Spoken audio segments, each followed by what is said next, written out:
ఒకరోజు గొర్రెల మందతో పాటు ఒక గొర్రెపిల్ల మేత కోసం తిరుగుతుండగా దానికి పొలమంతటా ఓ ముచ్చటైన గడ్డి కనిపించింది. గడ్డి తింటూ తింటూ అది మంద నుండి కొంచెం దూరంగా వెళ్ళింది. గొర్ ఆనందంగా మేత తింటూ ఉండగా దగ్గరగా వస్తున్న నక్కను గమనించలేదు. నక్క ఒక్కసారిగా దానిమీద దూకింది.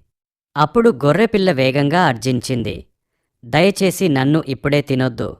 నా పొట్ట గడ్డితో నిండిపోయింది. ఇంకొంతసేపు వేచి ఉంటే నేను మరిగినట్లు రుచిగా ఉంటాను.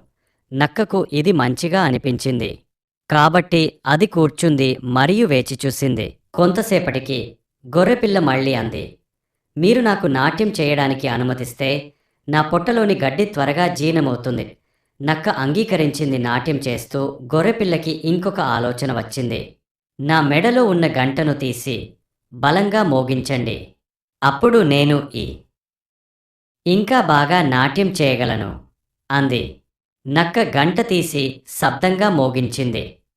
గొర్రెల కాపరి ఆ శబ్దం విని తన కుక్కలను పంపించాడు. అవి వచ్చి భయపడి నక్కను తరిమేశాయి. ఈ విధంగా గొర్రెపిల్ల ప్రాణాలు దక్కించుకుంది నైతికం. బలహీనమైన వారు చురుకైన మనసుతో బలవంతులను మించగా